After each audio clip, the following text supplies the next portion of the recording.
नमः संस्कृता मित्रों, आप सभी का हमारे इस संस्कृत साहित्य नामक यूट्यूब चैनल में हार्दिक स्वागत है। जैसा कि आप लोग जानते हैं कि हम लोग यहाँ पर नेट जेआरएफ से संबंधित विषयों के अध्ययन के लिए आए हैं, तो उसी क्रम में 10वीं इकाई से संबंधित 10वें यूनिट से संबंधित मनुस्मृति का जो प्रथम अध्याय है और द्वितीय अध्याय है और सप्तम अध्याय है वो हमारे पाठ्यक्रम में लगा है।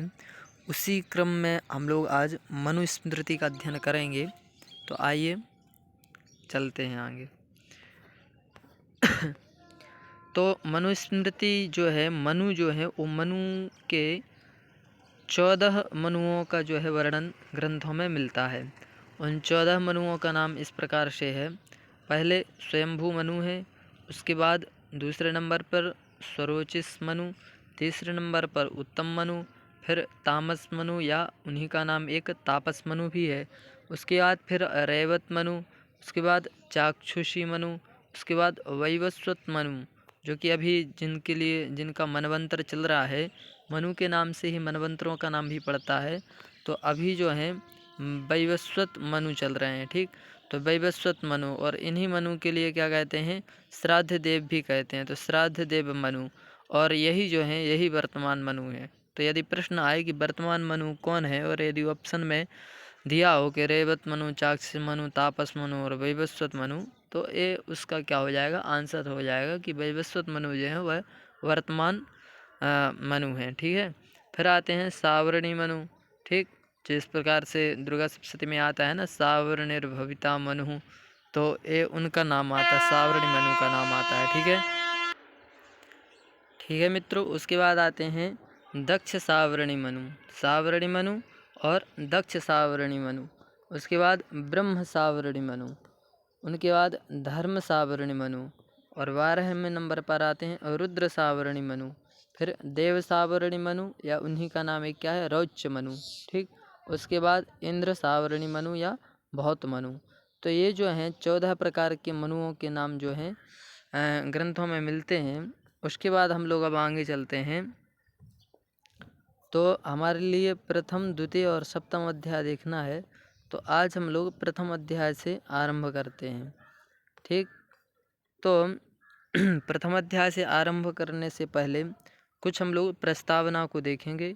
प्रस्तावना पढ़ने से भी थोड़ा बहुत परीक्षा उपयोगी ज्ञान मिलता है, इसलिए। तो इसमें कहते हैं कि वर्तमान समाज में एक शब्द जो राजनीतिक सामाजिक रूप से बहुधा सुनने में आता है वह है मनुवाद। ठीक, मनुवाद को लेकर के और बहुत जो है राजनीति इत्यादि चलती है। तो कहते हैं परंतु ना तो इसका अर्थ बताया जाता है, न ही यह कि मनुवाद की परिभाषा के क्या मायने हैं, और कुछ अंग्रेज आलोचकों से लेकर और वर्तमान समाज में दिखाई देने वाले तथाकथित जो मनुविरोधी और राजनीतिज्ञों और भारतीय लेखकों ने मनुस्मृति का जो चित्र प्रस्तुत किया है वह बेहद ही भयावह है। क्यों भयावह है? क्योंकि विकृत एकांगी और पूर्व आग्रह से युक्त है। विकृत स्वरूप प्रस्तुत किया है उन लोगों ने, और परंतु वह वास्तविकता से कोसों दूर है। और संसार में व्याप्त किसी भी धर्म पुस्तक के आप दो पक्ष देख सकते हैं। किसी भी धर्म पुस्तक जो होती है उसके दो पक्ष होते हैं, एक तो उत्तम और एक अधम पक्ष। इन सभी महानुभावों ने मनुस्मृति के उत्तम पक्ष की सर्वथा अवहेलना करते हुए केवल उसके अधम पक्ष को ही देखा और उसी अधम पक्ष पर ही ध्यान केंद्रित किया, और यह दिखाने का प्रयास किया है कि सनातन हिंदू समाज कितना निष्कृष्ट और कितना विकृत है। ठीक है, ये दिखाने का प्रयास किया। इसी से देश विदेश में सनातन धर्म के प्रति भ्रांति उत्पन्न होती है और हमारे धर्म का ह्रास होता है। और दोस्तों क्या है कि मनुस्मृति को देखो, गाली तो सब देते हैं, परंतु यह कोई नहीं बताता कि मनुस्मृति में व्यक्तिगत और चित्त शुद्धि से लेकर पूरे समाज व्यवस्था तक कई ऐसी उत्तम बातें हैं जो आज भी हमारा मार्गदर्शन कर सकती हैं। क्योंकि उन लोगों ने जो उस ग्रंथ का जो उत्तम पक्ष है उस उत्तम पक्ष की ओर अपना ध्यान ही केंद्रित नहीं किया, तो वो लोग उस प्रकार की बातें कैसे बता सकते हैं। फिर अब कहते हैं कि आज भी हमारा मार्गदर्शन वो बातें कर सकते हैं, इस प्रकार की भी उसमें बातें हैं। और जन्म के आधार पर जाति और वर्ण की व्यवस्था पर सबसे पहली चोट मनुस्मृति में ही की गई है, जाति और वर्ण इत्यादि व्यवस्था के अनुसार। और सबके लिए शिक्षा और सबसे शिक्षा ग्रहण करने की बात भी इसमें सम्मिलित है। स्त्रियों की पूजा करने अर्थात उन्हें अधिकाधिक सम्मान देने और उन्हें कभी शोक न देने और उन्हें हमेशा प्रसन्न रखने और संपत्ति का विशेष अधिकार देने जैसी बातें जो हैं वो सबसे महत्वपूर्ण बात को जो बातें हैं वो यहीं पर बातें कही गई हैं मनुस्मृति में।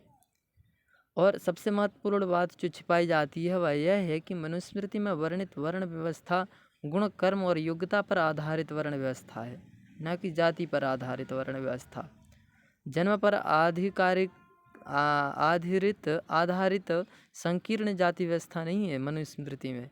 और मनुस्मृति में केवल कर्म पर आधारित वर्ण व्यवस्था का उल्लेख किया गया है। किसी जाति अथवा गोत्रों का विवरण इसमें मनुस्मृति में नहीं किया जाता है। और फिर कहते हैं कि ठीक है दोस्तों, और फिर कहते हैं कि किसी जाति अथवा गोत्रों का विवरण जो है नहीं है।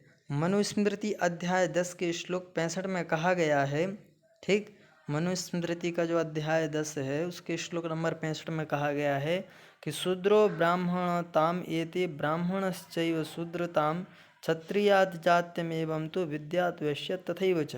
अर्थात शूद्र ब्राह्मण बन सकता है और ब्राह्मण शूद्रता को प्राप्त हो सकता है। इसी प्रकार क्षत्रिय और वैश्यों में भी वर्ण परिवर्तन हो सकता है।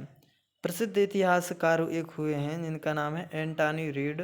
वह कहते हैं कि बर्मा, थाईलैंड और कंबोडिया, जावा, बाली आदि में धर्मशास्त्रों और प्रमुखता मनुस्मृति का बहुत आदर है। हमारा ही एक देश है जहाँ पर मनुस्मृति का आदर नहीं है, ठीक। और इन देशों में इन ग्रंथों को प्राकृतिक नियम देने वाला ग्रंथ माना जाता है, इसको मनुस्मृति को। और राजाओं से अपेक्षा की जाती है कि वे इसके अनुसार आचरण करेंगे। इन ग्रंथों का प्रतिलिपिकरण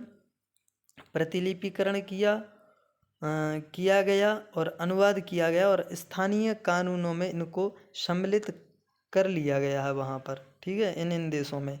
और बाइबल इन इंडिया नाम का एक ग्रंथ है लुइजो कोलियट का।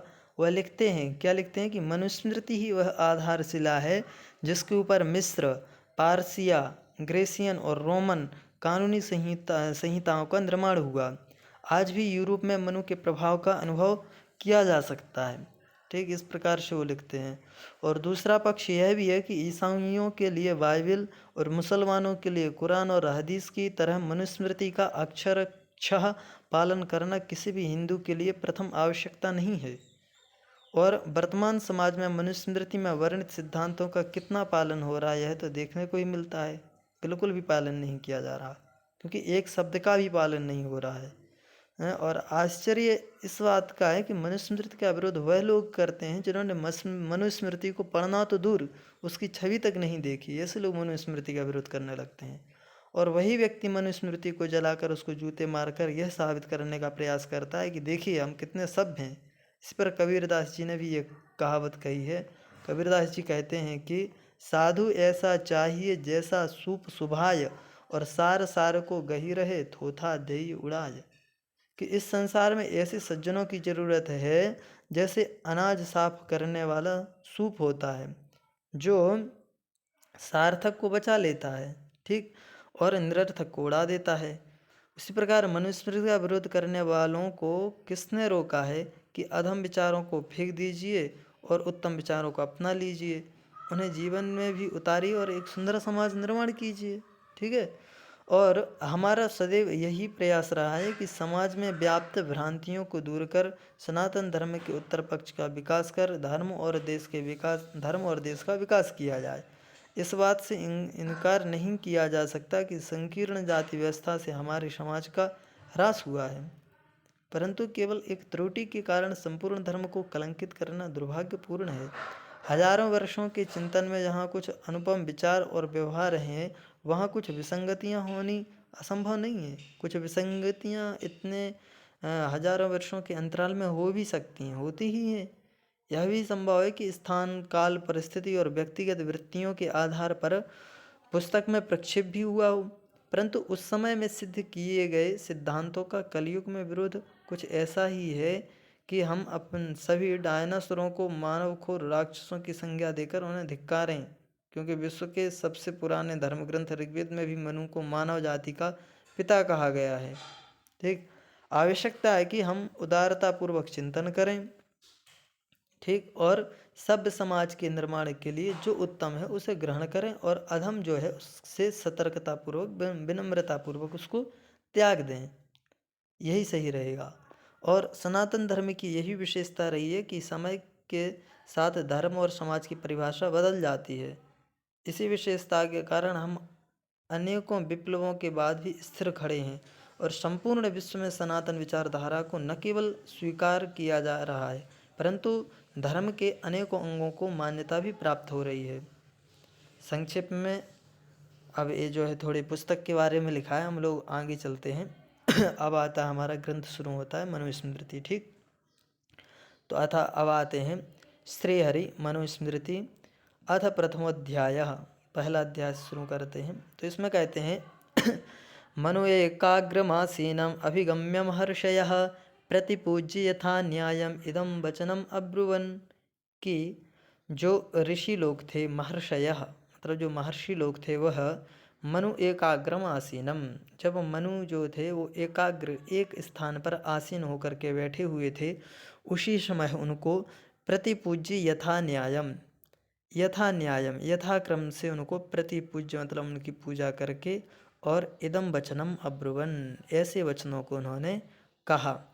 क्योंकि जब कोई व्यक्ति एकाग्र चित्त होकर के और बैठा हो और फिर उससे यदि कोई प्रश्न पूछा जाए तो वो बताने में, अच्छे से बताने में प्रवृत्त होता है, अच्छी तरह से वो हम लोग को समझा सकता है। इसलिए ये महर्षि लोग उस समय गए जब मनु एकाग्र आसन में बैठे हुए थे, एकाग्र चित्त थे। फिर आगे कहते हैं, वह पूछते हैं मनु से, वह महर्षि, कि भगवन् सर्ववर्णानां यथावत् अनुपूर्वशः अंतर्प्रभवानां च धर्मान्नु वक्तुमर्हसि, कि हे भगवान सर्ववर्णानां यथावत् अनुपूर्वशः, सभी वर्णों का यथाक्रम से जिस प्रकार से पूर्व से ही चला आ रहा है, वह यथाक्रम से आप सभी वर्णों के अंतरप्रभवानाम धर्मान, अंदर होने वाले धर्मों को, के अलग अलग धर्म होते हैं, ब्राह्मण के अलग, क्षत्रिय के अलग, वैश्य के अलग, शूद्र के अलग, तो उन वर्णों के अंदर होने वाले जो धर्म हैं उन धर्मों को आप हमसे कहिए, हम लोगों को बताने की कृपा करिए। इस प्रकार से महर्षि लोग उनसे पूछते हैं और वह कहते हैं कि त्वमेको ह्यस्य सर्वस्य विधानस्य स्वयंभुवः अचिन्त्यस्य प्रमेयस्य कार्यतत्त्वार्थवित् प्रभु। वह महर्षि लोग कहते हैं कि आप ही एक इस सर्वस्य विधानस्य स्वयंभुवः, सभी विधान के स्वयंभू हैं और आप अचिंत्य हैं और अप्रमेय हैं, मतलब कि आप जो हैं अचिंत और अप्रमेय, आप अचिंत और अप्रमेय जो वो है, ऐसे जो परमात्मा है उसको आप कार्य तत्वार्थ, मतलब कि कार्यों के तत्वों को आप क्या हैं, जानने वाले हैं। ठीक है, कार्यों के तत्व को आप जानने वाले हैं, तो इसलिए आप जो हैं अच्छी प्रकार से भली भांति रूप से आप समझा सकते हैं, इसलिए आप हम लोग को धर्मानुवक्तु मर्हसि, आप हम लोग को बताइए। और फिर आगे कहते हैं कि सतहि पृष्ठस् तथा सम्यक अमित ऊजा महात्म्य भी प्रत्युवाचार्यतान सर्वन महर्षि श्रूयताम इति। कहते हैं कि सतहि पृष्ठस् तथा सम्यक, तई ही अर्थात उन महर्षि लोगों के द्वारा पूछे जाने पर, सह तई पूछे जाने पर, स मतलब उनने, मतलब जो मनु है उनने कहा कि प्रत्युवाच, मतलब वाच, प्रत्युवाच मतलब कि उत्तर दिया, प्रत्युत्तर दिया। और कैसे दिया, तो अर्च्यतान सर्वान, उन सभीयों को, अर्च मतलब कि अच्छे से, अर्च मतलब कि सम्मान करते हुए उनसे कहा कि महर्षि, हे महर्षिजन, श्रूयतामिति, सुनिए। और आगे कहते हैं फिर कि आसीद इदम तमो भूतम अप्रज्ञातम अलक्षणम अप्रतर्क्यम अविज्ञेयम प्रसुप्तम यह सर्वतः। मतलब अब कहते हैं कि आसीद इदम तमो भूतम अप्रज्ञातम अलक्षणम अप्रतर्क्यम अविज्ञेयम प्रसुप्तम यह सर्वतः। मतलब कि जब सबसे पहले क्या था कि इदम तमोभूतम, मतलब जो भी ये दिख रहा है ये सब जो था सबसे पहले कैसा था, तो तमोभूतम मतलब अंधकार स्वरूप था, अंधकारमय था सब। और अप्रज्ञातम अलक्षणम, अप्रज्ञात था मतलब इसका कोई ज्ञान नहीं था, और अलक्षणम मतलब इसका कोई लक्षण भी विद्यमान उस समय नहीं था। और अप्रतर्क्यम मतलब कि अनुमेयम, मतलब अनुमेय भी नहीं था, अननुमेय था। उस समय कोई तर्क भी वहाँ पर नहीं कर सकते थे, अप्रतर्क था कि ये ऐसा क्यों नहीं है, ऐसा क्यों है, इस प्रकार से भी कोई तर्क से युक्त वहाँ पर नहीं था। और अविज्ञेयम, ज्ञेय भी नहीं था वह उस समय कुछ। और प्रसुप्तम इव सर्वतः, मतलब कि हर एक चीज़ जैसे शून्य हो गई हो, हर एक चीज़ सो गई हो, इस प्रकार का उस समय जो था माहौल था पूरा का पूरा। ठीक जैसे रात्रि के समय में सभी लोग सो जाते हैं तो कैसे बिल्कुल सुनसान हो जाती है, उसी प्रकार से उस समय भी हर एक चीज़ सोई हुए के समान प्रतीत होती थी कि सब कुछ शून्य हो गया हो। तो प्रसुप्तम इव सर्वतः, उस समय ततः स्वयंभूर भगवान अव्यक्तो व्यंजयान इदम, तो उस समय जो स्वयंभू भगवान थे उन्होंने अव्यक्त से व्यक्त को व्यंजयन मतलब व्यक्त के लिए, इदम सर्वम व्यक्तम, इदम से लेना व्यक्तम सर्वम, व्यंजयन मतलब व्यंजित किया बनाया। और महाभूतादिवृत्तौजः प्रादुरासीत् तमोनुदः, महाभूतादिवृत्तौजाः मतलब पंच महाभूतों को उन्होंने, पंच महाभूतों के वृत्त को मतलब समूह को उन्होंने उत्पन्न किया अपने ओज मतलब शक्ति से, प्रकाश से। ठीक। और तमोनुदः मतलब उस अंधकार को नुदः नष्ट करते हुए, प्रादु आसीत मतलब कि इस सारे संसार को उत्पन्न करना आरंभ किया। ठीक। और फिर कहते हैं यो असो अतीन्द्रिय ग्राह्य सूक्ष्म व्यक्त सनातनः सर्वभूतमयो चिंत्य सा एव स्वयं उद्भवौ, कि यो असौ अतीन्द्रिय ग्राह्य, कि जो वह परमात्मा है वह कैसा है, अतीन्द्रिय ग्राह्य है, इंद्रिय ग्राह्य नहीं है, अतीन्द्रियों से जाना जाने वाला है, और सूक्ष्म है और अव्यक्त है और सनातन है मतलब हमेशा विद्यमान रहने वाला है। और सर्वभूतमयो चिंत्य, सर्वभूतों के द्वारा वह क्या है, अचिंत्य है, सर्वभूतमय है, अर्थात जो भी दिखता है, जो भी प्राणी दिखते हैं तत्स्वरूप है वह परमात्मा, और अचिंत्य है। और सा एव स्वयं उद्भवौ, वह अपने आप में क्या हुआ, उत्पन्न हुआ। और फिर कहते हैं कि सोऽभिध्याय शरीरात् स्वात् सृक्षुर्विविधा प्रजाः अप एव ससर्जादु तासु वीर्यम् अवासृजत, कि सो अभिध्याय शरीरात् स्वात्, कि स्वात् शरीरात् सो अभिध्याय, अपने शरीर से अपना ही ध्यान करते हुए उसने सृक्षुर विविधा प्रजा, सृक्ष मतलब सृजन करने की इच्छा वाला वह परमात्मा। तो किसकी सृजन करने की इच्छा वाला, तो प्रजा की सृजन करने की इच्छा वाला वह परमात्मा ने क्या किया, तो सबसे पहले अप एव ससर्जादौ, आदौ अप एव ससर्ज, आदि में सबसे पहले जल को उसने क्या किया, उत्पन्न किया। और फिर तासु वीर्यम अवासृजत, और उसमें वीर्य, वीर का अर्थ है बीज। ठीक, बीज को अवासृजत मतलब उसमें अप में बीज को उत्पन्न किया, सबसे पहले जल बनाया फिर उस जल में बीज को उत्पन्न किया, अर्थात कारण को उत्पन्न किया। तो किसके कारण को, किसके बीज को उत्पन्न किया, तो जो भी ये जगत है, स्थावर जंगम जितना भी जगत दिखता है चराचर, संपूर्ण जगत के बीज को उसने उस जल में क्या किया, सृजित किया, उत्पन्न किया। ठीक। फिर आगे कहते हैं कि तद्दंडम अभवद्धेमं सहस्रांशु समप्रभम तस्मिन् जज्ञे स्वयं ब्रह्मा सर्वलोक पितामह, कि तद अंडम अभवद्धेमम, फिर वह जो है एक अंडा बन गया, मतलब अंडाकार में बन गया। और वह अंडाकार कैसा था, तो हेमम मतलब थोड़ा पीले कलर का था।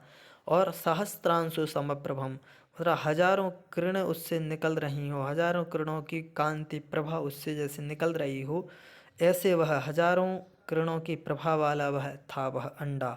और तस्मिन् जज्ञे स्वयं ब्रह्मा सर्वलोक पितामह, और उसमें उस अंडे में उन्होंने सर्वलोक पितामह मतलब कि संपूर्ण लोकों के जो पितामह कहे जाते हैं, ऐसे पितामह ब्रह्मा को उन्होंने तस्मिन मतलब उस अंडे में उत्पन्न किया।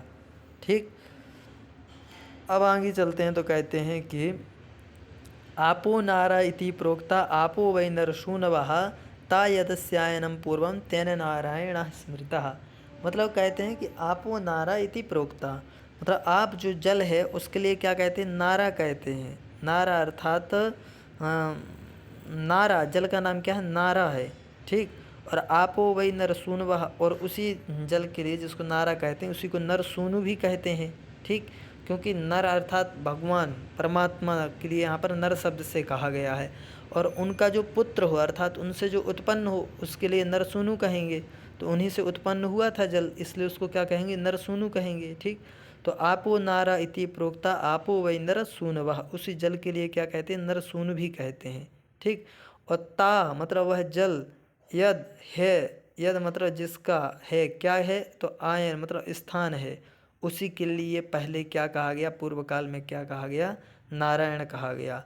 कि नार है, आयन मतलब स्थान जिसका, उसी को क्या कहते हैं, नारायण कहते हैं। मतलब जल है स्थान जिसका, उसको क्या कहते हैं, नारायण। ठीक, तो इस प्रकार से कहा कि आपो नारा इति प्रोक्ता आपो वै नरसूनवः ता यदस्यायनं पूर्वं तेन नारायणः स्मृतः, मतलब नारायण कहते हैं। ठीक, फिर अब आगे आते हैं तो कहते हैं कि यत्तत् कारणं व्यक्तं नित्यं सदसदात्मकं तद्विसृष्टः स पुरुषो लोके ब्रह्मैति कीर्त्यते। अर्थात यत्तत् कारणम अव्यक्तम, यह जो भी कारण दिखता है।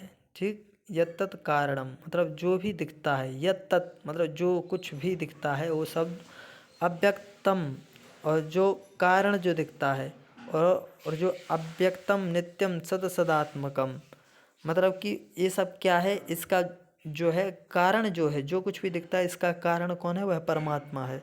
और वह परमात्मा कैसा, अव्यक्त है और नित्य है और सद और असदात्मक है। और ऐसे परमात्मा ने क्या किया, तो सा पुरुषः मतलब तद विसृष्टः, उस परमात्मा ने विसृष्टा मतलब कि विसर्जन किया, सृष्टि की, किसकी, ब्रह्मा की। ठीक, मतलब एक पुरुष की सृष्टि की, और वह जो पुरुष था, जिस पुरुष की उसने, भगवान ने, परमात्मा ने सृष्टि की, वह पुरुष लोके ब्रह्म इति कीर्त्यते, मतलब लोक में वह जो पुरुष था वह ब्रह्मा इस नाम से जाना गया।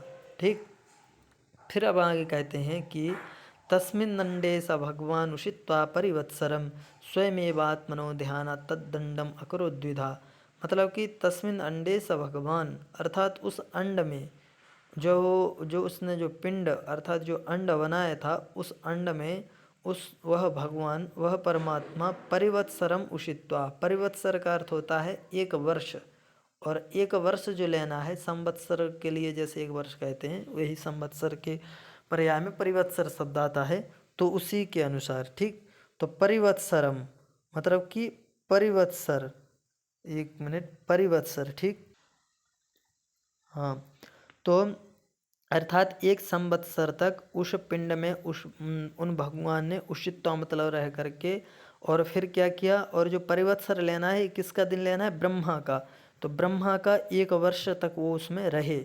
और स्वयं एवं आत्मनो ध्यानात् मतलब उन्हें अपने आप का ही ध्यान करते हुए तद्दंडम अकरो द्विधा, मतलब उस अंड के लिए, जो वो पिंड था उसके लिए दो भागों में उन्होंने बांट दिया, दो कर दिया। ठीक, अकरो द्विधा। और फिर कहते हैं ताभ्याम सा सकलाभ्याम च दिवं भूमिं च निर्ममे मध्ये व्योम दिशश्चाष्टौ अपाम स्थानम च शाश्वतम।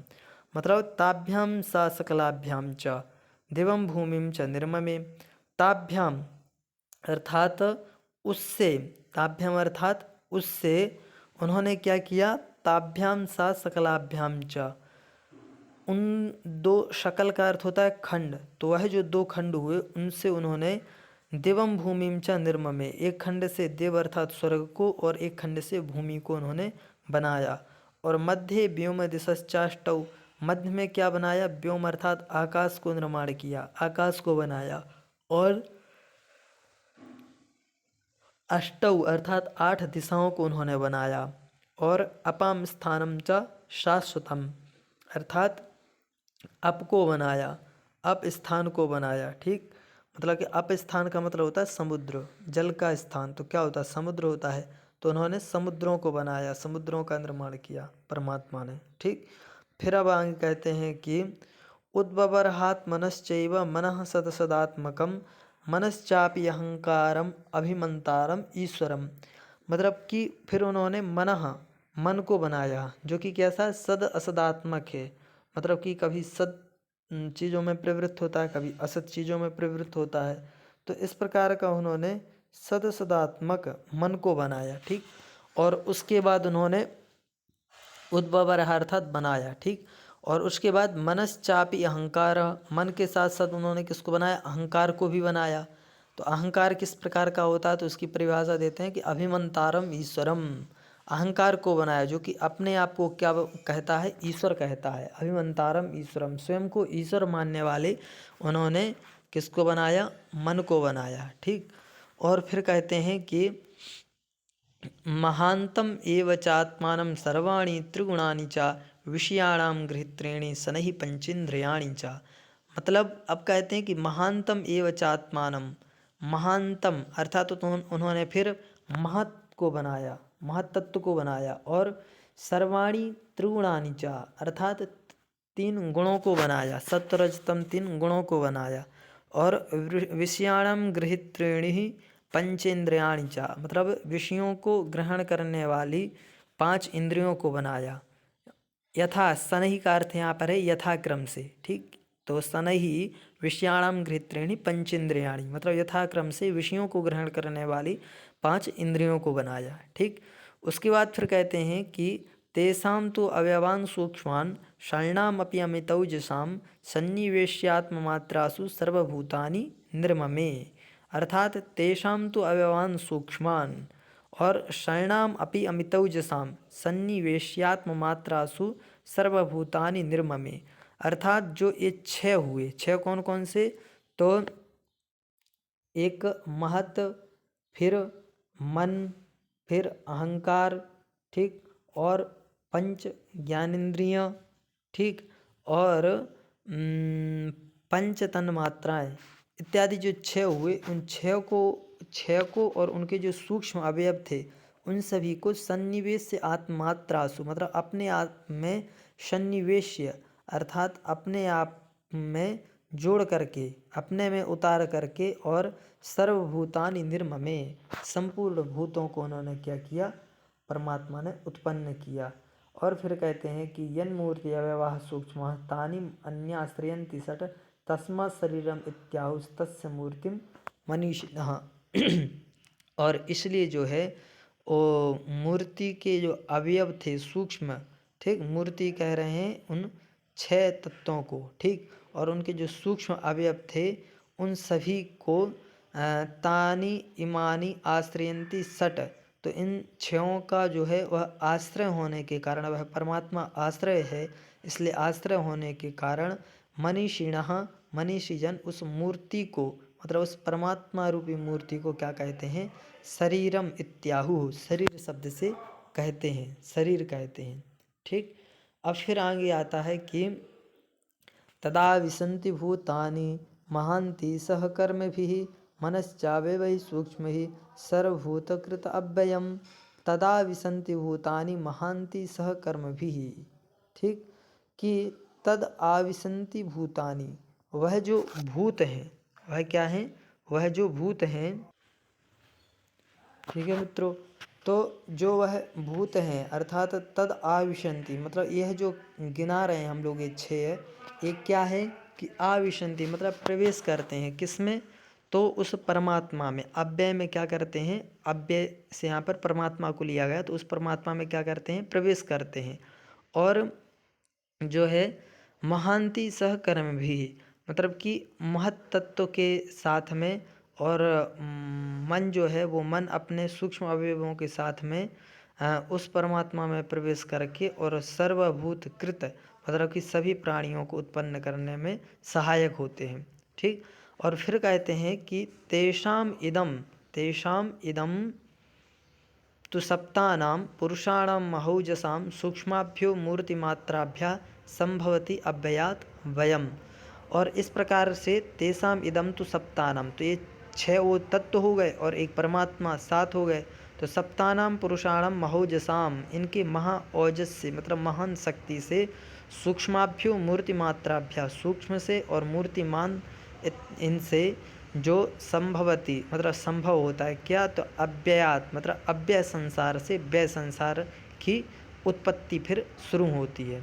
ठीक, और फिर कहते हैं कि आद्याद्यस्य गुणम त्वेषाम अवाप्नोति परापरः, और यो यो यावत् इथः इथश्चा येषां सा सा तावत् गुणः स्मृतः, मतलब आद्याद्यस्य गुणम त्वेषाम अवाप्नोति परापरः, मतलब कि आगे आगे वाले जो भूत हैं, तत्व हैं, उनके गुणों को पर वाले जो तत्व हैं वो क्या करते हैं, ग्रहण करते हैं। जैसे आकाश से वायु, वायु से अग्नि, अग्नि से जल और जल से पृथ्वी बनी, तो वह जो तत्व है वह पूर्व पूर्व वाले की एक एक गुणों को क्या करते हैं, धारण करते हैं। जैसे आकाश का शब्द, तो शब्द को पीछे जो वायु आ रहा है आती है, वो वायु क्या कर लेती है, शब्द गुण को धारण कर लेती है और अपना एक स्पर्श गुण बनाती है।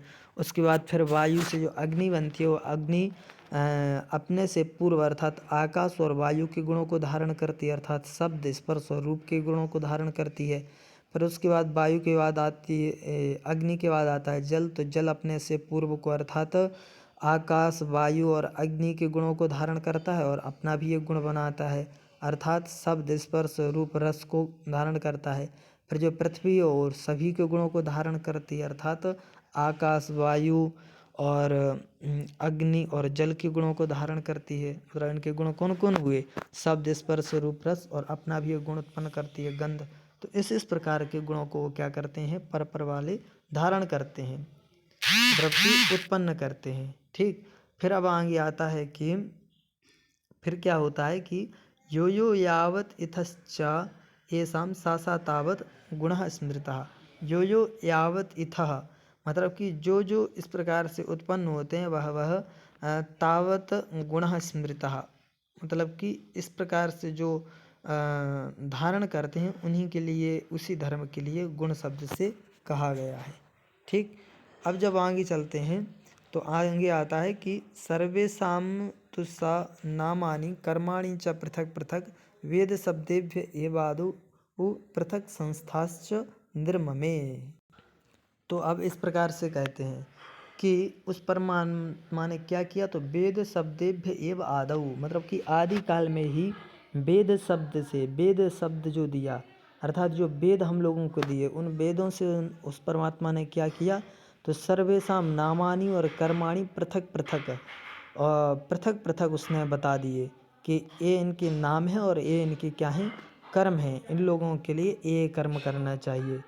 ठीक, तो इस प्रकार से उसने सभी लोगों के अलग अलग धर्मों को बांट दिया, अलग अलग धर्मों को बना दिया। ठीक, और फिर अब आगे कहते हैं कि कर्मात्मनां च देवानां स्वसृजित प्राणिनां प्रभु साध्यानां च गणं सूक्ष्मं यज्ञं चैव सनातनम, अर्थात कर्मात्मनां च देवानां, मतलब कि उस प्रभु ने, उस परमात्मा ने, प्रभु असृजत मतलब बनाया, क्या बनाया, तो प्राणिनाम देवानाम, प्राणधारी देवताओं को कर्मात्मनाम कर्म के अनुसार बनाया, और साध्यानाम च गणम, और साध्य लोगों के गण को उत्पन्न किया, और सूक्ष्मम यज्ञम सूक्ष्म यज्ञ को उत्पन्न किया।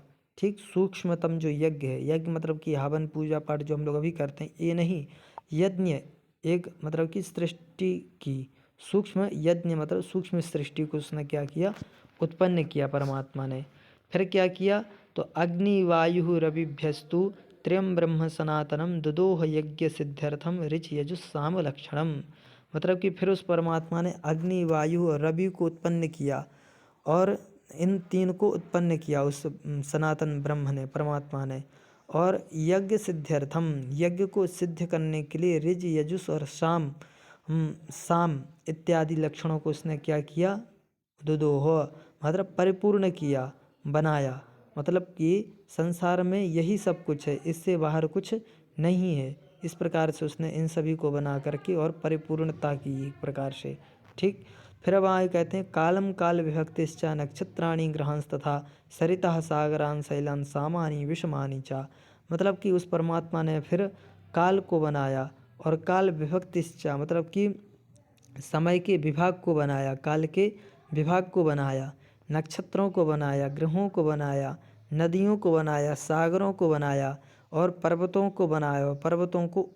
पर्वतों के उच्चावचय मतलब ऊंचे पर्वत और नीचे पर्वतों में जो दिखते हैं ना, ऊंचे पर्वत दिखते हैं, नीचे पर्वत दिखते हैं, तो पर्वतों को बनाया और उन पर्वतों के उच्चावचय को बनाया। ठीक। फिर अब आगे कहते हैं कि तमोवाचम रतिम चैव कामं च क्रोधमेव च सृष्टिं ससर्ज च इमां सृष्टुमिच्छन् इमाः प्रजाः। इमाः प्रजाः सृष्टुमिच्छन्, इस प्रजा की सृष्टि की इच्छा करने वाले उस परमात्मा ने तम को बनाया, वाच वाणी को बनाया, रति को बनाया, काम को बनाया, क्रोध को बनाया। ठीक। और इत्यादि की सृष्टिम ससर्ज च इमाम, इन सभी की सृष्टि को उस प्रजा की सृष्टि की इच्छा वाले परमात्मा ने इन सभी की सृष्टि की। ठीक, इस प्रकार का अर्थ है। फिर अब आगे कहते हैं कर्मणाम च विवेकार्थम धर्माधर्मो व्यवेचयत द्वंद्वहि अयोजयच्चैमां सुख दुःखादिभिः प्रजाः। कर्मणाम च विवेकार्थम, कर्मों के विवेक के लिए, कर्मों के विवेक के लिए धर्माधर्मो विवेचयत, धर्म को बनाया और अधर्म को बनाया कि कर्मों का विवेचन किस प्रकार से किया जाए। इस प्रकार का कर्म करो तो ये धर्म होगा, इस प्रकार का कर्म करो तो ये अधर्म होगा। इस प्रकार के कर्मों के विवेक के लिए धर्म और अधर्म को बनाया और द्वंद्वैहि सुख दुःखादिभिः प्रजाः इमाः प्रजाः, इस प्रजा को अयोजयत मतलब कि उत्पन्न किया। ठीक, मतलब कि सुख दुःखादि के द्वारा उसने जो क्या है प्रजा के लिए उत्पन्न किया उस परमात्मा ने। फिर अब आगे कहते हैं अण्व्यो मात्रा विनाशिन्यो दशार्धानां तो याः स्मृताः ताभिः सार्धम इदं सर्वं संभवति अनुपूर्वशः।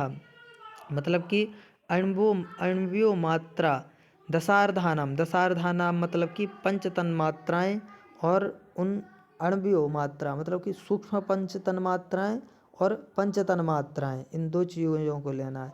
तो इन दोनों के द्वारा उसने ताभि सार्धम, इनके साथ में सर्वम संभवति अनुपूर्वशः, संपूर्ण जगत को यथाक्रम से बनाया। और यम तो कर्मणि यस्मिन् सा न्ययुङ्क्त प्रथमं प्रभुः सा तदेव स्वयं भेजे सृज्यमानः पुनः पुनः। मतलब कि यम तो कर्मणि यस्मिन् सा, जिस कर्म को उसने पूर्व में, ठीक है, प्रथमम प्रभु न्ययुङ्क्त मतलब कि पूर्व में जिसके लिए जो कर्म उसने नियुक्त कर दिया था, सा तदेव स्वयं भेजे सृज्यमानः पुनः पुनः, उसी कर्म को धारण करते हुए वह प्रजा उसी कर्म को लेकर के और बार बार क्या होती है, उत्पन्न होती है। इस प्रकार का इसका भाव है। फिर आगे कहते हैं कि हिंस्रा हिंस्रे मृदु क्रूरे धर्मा धर्मो ऋता नृते यद यस्य सोदधात सर्गे तत्तस्य स्वयं आविशत। अर्थात उस परमात्मा ने और क्या किया, तो हिंस्रा हिंस्रे अर्थात हिंसक लोगों को बनाया और अहिंसक प्राणियों को बनाया, मृदुता को बनाया और क्रूरता को बनाया, धर्म को भी बनाया और अधर्म को बनाया, सत्य को बनाया और असत्य को बनाया। और यद यस्य सो अदधात सर्गे, और जिसका उसने सर्ग के पूर्व में जिस कर्म को उसने निर्धारित कर दिया था, तत्तस्य स्वयं आविशत, उसी कर्म को ग्रहण करते हुए वह प्राणी क्या हुए, उत्पन्न हुए। फिर ठीक, फिर आगे कहते हैं कि यथा लिंगानि ऋतवः स्वयं एव ऋतुपर्यये स्वानि स्वानि अभिपद्यन्ते तथा कर्माणि देहिनः। मतलब इस श्लोक में कह रहे हैं कि जिस प्रकार से एक ऋतु होती है, वह ऋतु जब व्यतीत हो जाती है, जैसे ग्रीष्म ऋतु चल रही है, ग्रीष्म ऋतु व्यतीत होकर के अन्य ऋतु आई, ठीक, और फिर पुनः वह जब ग्रीष्म ऋतु आती है तो अपने पूर्व रूप को जिस प्रकार से धारण कर लेती है, उसी प्रकार से प्राणी लोग क्या होते हैं कि अपने जिस प्रकार के कर्मों में रहते हैं और उस प्रकार के कर्मों में रहते हुए जब नष्ट होते हैं और पुनः जब उनकी सृष्टि होती है, तो वो उन्हीं कर्मों को पुनः उसी ऋतु के समान क्या कर लेते हैं, धारण कर लेते हैं। कि यथा ऋतु लिंगानि यथा लिंगानि ऋतवः स्वयं एव ऋतुपर्यये, मतलब कि ऋतुपर्यय मतलब ऋतु परिवर्तित होने पर स्वयं ही धारण कर लेती हैं, उसी प्रकार से वह देही मतलब कि जो प्राणीजन होते हैं, ठीक, जो प्राणीजन होते हैं वह प्राणीजन क्या कर लेते हैं, तो स्वानि स्वानि कर्माणि अभिपद्यन्ते, मतलब अपने अपने कर्मों को क्या कर लेते हैं, धारण कर लेते हैं, अपने अपने कर्मों को पाते हैं। ठीक, फिर अब आगे कहते हैं कि लोकानां तो विवृद्ध्यर्थम मुख बाहुरुपादतः ब्राह्मणम क्षत्रियम वैश्यम शूद्रम चंद्र वर्तयत, मतलब कि लोकानां तो विवृद्ध्यर्थम, लोगों की वृद्धि करने के लिए उन्होंने मुख बाहु उरुपादतः, उरु यहाँ पर होना चाहिए, मुख बाहु और उरु ऐसा समझना चाहिए, दीर्घ हो गया है ना, तो उरुपादतः, तो इनसे उन्होंने यथाक्रम से मुख से ब्राह्मण और उरु मतलब बाहु से क्षत्रिय और उरु से वैश्य और पाद से शूद्रों को उत्पन्न किया। और फिर कहते हैं द्विधा कृत्वात्मनो देहम अर्धेन पुरुषोऽभवत् अर्धेन नारी तस्यां सा विराजम असृजत प्रभु, मतलब उन परमात्मा ने फिर क्या किया कि द्विधा कृत्वात्मनो देहम, मतलब अपने देह को, अपने शरीर को द्विधा कृत्वा अर्थात दो भागों में विभक्त करके और अर्धेन मतलब कि अर्ध से उन्होंने पुरुष को और अर्ध से नारी को उन्होंने क्या किया, उत्पन्न किया। अर्धेन नारी तस्यां सा विराजम असृजत प्रभु, उत्पन्न किया, और उस नारी वाले स्वरूप से उन्होंने फिर विराज मतलब विराट स्वरूप को उन्होंने क्या किया, उत्पन्न किया। और फिर जो है तपस्तप्त्वा सृजत यं तु सा स्वयं पुरुषो विराट तां मां वित्तास्य सर्वस्य सृष्टारं द्विजसत्तमाः, मतलब कि फिर उस जो विराट पुरुष को परमात्मा ने उत्पन्न किया, उस विराट पुरुष ने क्या किया, तो तपस्तप्त्वा मतलब अत्यधिक तप किया, और तप करके असृजत यं तु सा स्वयं, उस विराट ने तप करके और उसने मुझे उत्पन्न किया। मुझे मतलब कि जो मनु, जो कि उन महर्षि जन लोगों के लिए सुना रहे हैं, जो मनु उपदेश दे रहे हैं, वह मनु कहते हैं कि फिर मुझे उत्पन्न किया गया। तो कहते हैं तम्माम वित्त, कि जिसको फिर उस विराट पुरुष ने उत्पन्न किया वो मैं हूँ, उसको आप लोग मुझे समझिए कि मुझे उत्पन्न किया। और तम्माम वित्त अस्य सर्वस्य, इस सभी का सृष्टारम द्विज सत्तमाह, फिर मैंने द्विज अर्थात द्विजों को उत्पन्न किया। और फिर वह कहते हैं कि अहम प्रजा शिस्त्रक्षुस्तु तपस्तप्त्वा सुदुश्चरम पतिन प्रजानम असृजन महर्षीन आदितो दश, अर्थात फिर मैंने सुदुश्चरम तपस्तप्त्वा अर्थात सुदुश्चर अर्थात अत्यधिक कठिन तप करके और शिश्रक्षु प्रजा मतलब कि प्रजा को बनाया, प्रजा की इच्छा करने वाले में हमने प्रजा को बनाया। और फिर प्रजा को कैसी प्रजा को बनाया, तो महर्षि प्रजापतिन 10 असृजम, मतलब महर्षि 10 प्रजापतियों को मैंने बनाया, जिसके नाम इस प्रकार से हैं। तो कहते हैं मरीचि मत्र्यंगिरसौ पुलस्तं पुलहं क्रतुं प्रचेतसं वसिष्ठं च भृगुं नारदमेव च, अर्थात कहते हैं कि मैंने फिर क्या किया, तो मरीचिम मतलब मरीचि को उत्पन्न किया, ठीक, और अत्रि को बनाया, अंगिरस को बनाया, पुलस्त को बनाया, पुलह को बनाया, क्रतु को बनाया, प्रचेतस को बनाया, वशिष्ठ को बनाया, भृगु को बनाया और नारद, इन 10 प्रजापतियों को मैंने उत्पन्न किया। फिर अब आगे कहते हैं कि एते मनुस्तु सप्तान यान असृजन भूरि रेतसः देवान देवनिकांश्च महर्षिश्चामितोजसः, मतलब कि इन भूरि रेतसः अत्यधिक तेज से युक्त जो ये 10 जो थे, इन लोगों ने क्या बनाया, तो सप्तान, एते मनुस्तु सप्तान यान, मतलब कि इन्होंने 7 मनुओं को फिर उत्पन्न किया, फिर इन्होंने पुनः 7 मनुओं को उत्पन्न किया। और इन्होंने क्या उत्पन्न किया, तो इन महर्षियों ने इन जो यह 10 थे, इन 10 प्रजापतियों ने 7 मनुओं को उत्पन्न किया और देवताओं को उत्पन्न किया, और देव निकायांश मतलब देवताओं के घरों को बनाया, देवताओं के निवास स्थान को इन्होंने उत्पन्न किया। और यक्ष रक्षा पिशाचांश्च गंधर्वाप्सरसोऽसुरान् नागान सर्पान सुपर्णाश्च पितृणाश्च पृथक गणम।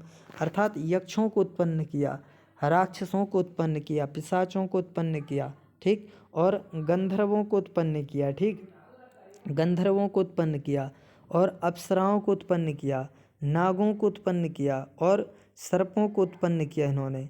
और सुपर्ण मतलब कि सुपर्ण अर्थात पक्षी, गरुण, गरुणों को उत्पन्न किया।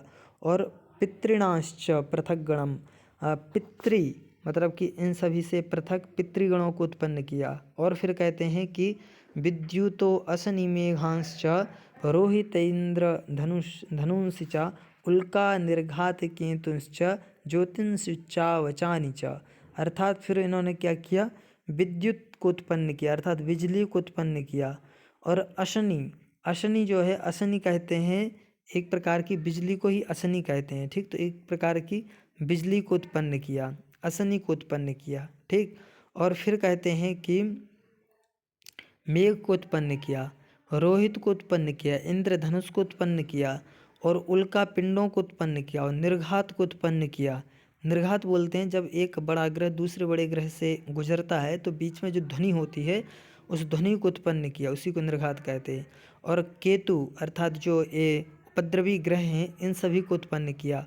और ज्योतिषी मतलब कि ज्योति से युक्त अत्यधिक और न्यून उच्चावचय ज्योति से युक्त जो ध्रुव इत्यादि तारे और जो तारे हैं उन तारों को उत्पन्न किया, ठीक, ज्योति स्वरूप में उन तारों को उत्पन्न किया।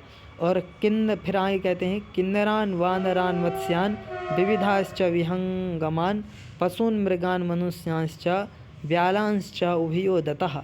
मतलब किन्नरों को उत्पन्न किया, बानरों को उत्पन्न किया, मत्स्यों को उत्पन्न किया और विविध प्रकार के विहंगम मतलब पक्षियों को उत्पन्न किया, पशुओं को उत्पन्न किया और मृगों को उत्पन्न किया। और फिर कहते हैं मनुष्यों को उत्पन्न किया और ऐसे ऐसे चीज़ों को उत्पन्न किया। ये तो कुछ गिना दिए, ऐसे ऐसे चीज़ों को उत्पन्न किया जो कि ब्यालों को उत्पन्न किया। और उभयो दतः मतलब दोनों ओर, ऊपर और नीचे दोनों ओर जिनके दांत होते हैं, ऐसे ऐसे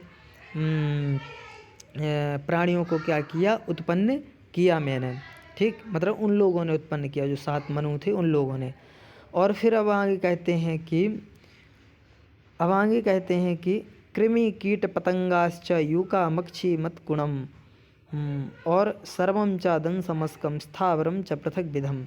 अर्थात कृमियों को उत्पन्न किया, कृमि को उत्पन्न किया, कृमि अर्थात अत्यधिक सूक्ष्म प्राणियों को उत्पन्न किया, कीट को उत्पन्न किया, पतंगों को उत्पन्न किया और यूकों अर्थात गोंच इत्यादियों को उत्पन्न किया और मक्षिका इत्यादि जीव जंतुओं के लिए उत्पन्न किया और मतकुणम मतलब खटमल के लिए उत्पन्न किया और सर्वम च दंशमस्कम मच्छर को उत्पन्न किया। और सभी जो काटने वाले जितने भी छोटे छोटे प्राणी होते हैं जो काटते हैं, जीवों को परेशान करते हैं एक दूसरे को, उन सभी के लिए क्या किया, उत्पन्न किया। और स्थावरम च पृथक विधम, अर्थात स्थावर अर्थात वृक्षों को उत्पन्न किया, मतलब अचल जो है ऐसे स्थावरों को उत्पन्न किया तो स्थावर हो गए।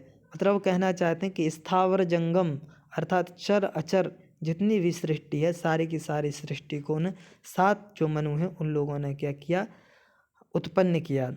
इस प्रकार से हम लोगों ने आज यहाँ तक देखा 40 श्लोक तक। इससे आगे अब हम लोग अगले पाठ में देखेंगे। आप लोगों के लिए धैर्यपूर्वक सुनने के लिए बहुत बहुत धन्यवाद। जयतु संस्कृतम जयतु भारतम। अब अगले पाठ के साथ मिलते हैं। सभी के लिए नमो नमः।